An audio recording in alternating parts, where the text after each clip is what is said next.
Silver's first decent meal in weeks. But her dad has 3 hungry boys too.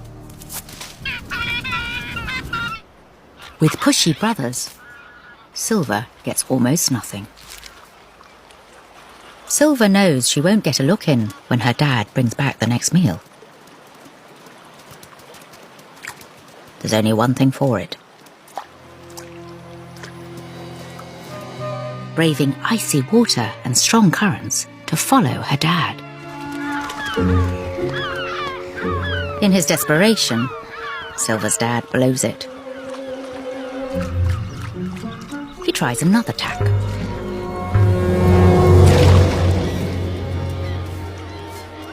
Silver stays focused. A kittiwake, distracted by a falcon. It's Silver's chance. She's done it.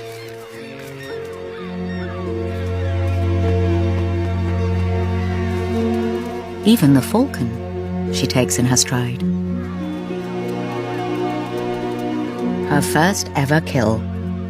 Between them, Silver and her father have changed the family's fortunes.